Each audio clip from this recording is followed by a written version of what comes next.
আসসালামু আলাইকুম। আমি তামান্না ওয়েলকাম করছি আমার আরেকটি নতুন ব্লগে। কেমন আছেন সবাই? আশা করছি আল্লাহর অশেষ রহমতে সবাই অনেক অনেক ভালো আছেন। আজকে ব্লগটা আমি সকাল 10টা থেকে শুরু করছি। আশা করছি সবাই আমার সাথেই থাকবেন।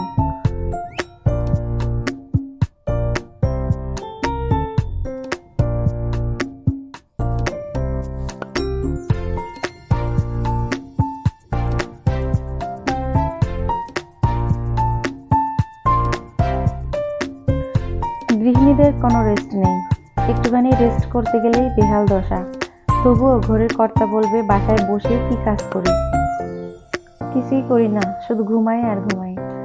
কথাটা আসলে আমার না, আমার পাশের বাসার একটা কলিকের।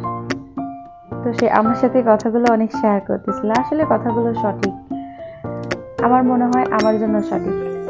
এখন অন্যান্য কারোর জন্য সঠিক কিনা বলতে পারবো না। যদি সঠিক হয়ে থাকেন আমাকে কমেন্ট বক্সে জানাবেন। তো যাই হোক, এই যে দেখেন আমার রুমেরও সেই বেহাল অবস্থা হয়ে আছে।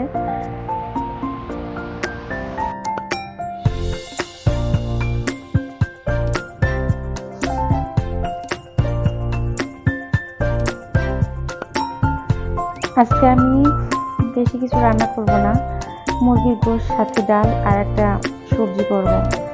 আমি সবসময় চেষ্টা করি বেটে রান্না করার জন্য, আর বেটে রান্না করলে তরকারির কালারটাও ঠিক থাকে, আবার স্বাদটাও ঠিক থাকে, আমার যেটা মনে হয়।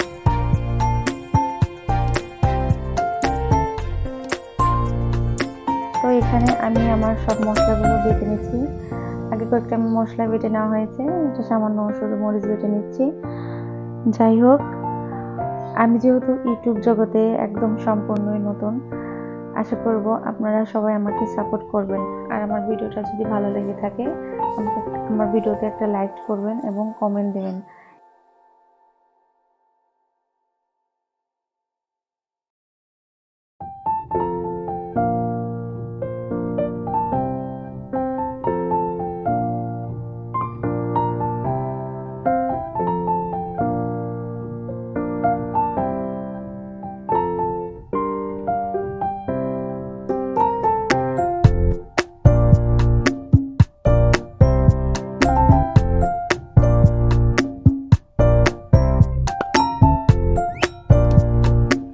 মশলাগুলো রেডি করে আমি সরাসরি চলে এসলাম রান্নাতে।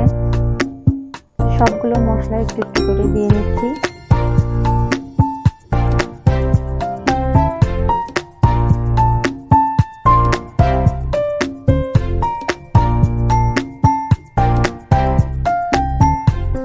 এখন মশলাগুলোকে ভালো করে কষিয়ে নিই।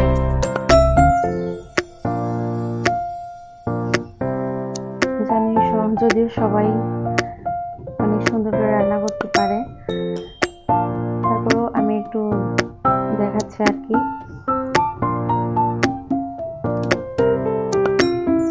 তো যেটা বলছিলাম যে বেটে রান্না করলে তরকারি কালারটা অনেক সুন্দর হয়। তো দেখেন এই যে আমার তরকারি কালারটা মোটামুটি আমার কাছে ভালো লাগছে।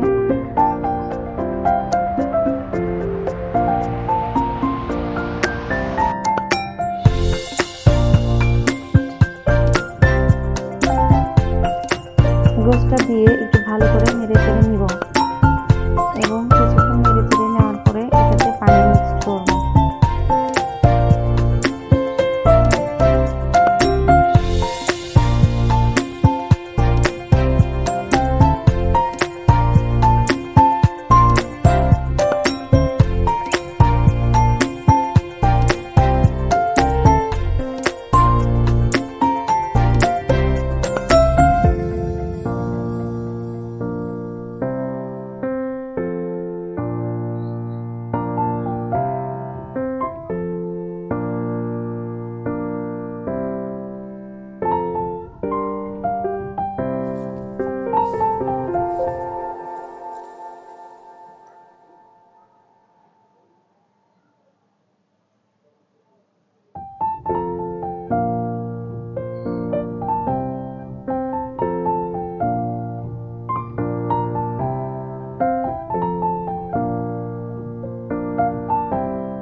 আমি সব সময় রান্না করার পরে আমার থালা বাসনগুলো ধুয়ে থাকি। তো আমার রান্না বান্না এখন কমপ্লিট।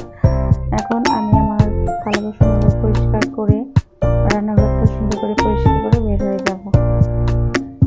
যাই হোক, আমার সব কাজ শেষ করতে করতে আমার সব আপুদের কাছে আরেকবার রিকোয়েস্ট থাকবে, আমার কথা বলায় যদি কোনো ভুল হয়ে থাকে তাহলে ক্ষমা সুন্দর দৃষ্টিতে দেখবেন। এবং আবারও আমার সবার কাছে একটা রিকোয়েস্ট থাকবে, আমার ভিডিওটি যদি ভালো লেগে থাকে তাহলে সবাই একটা লাইক করবেন এবং কমেন্ট করে যাবেন। এবং কমেন্ট করার পাশাপাশি আমার পরিবারের সদস্য হওয়ার জন্য আমার চ্যানেলটা সাবস্ক্রাইব করে দিবেন। সবাই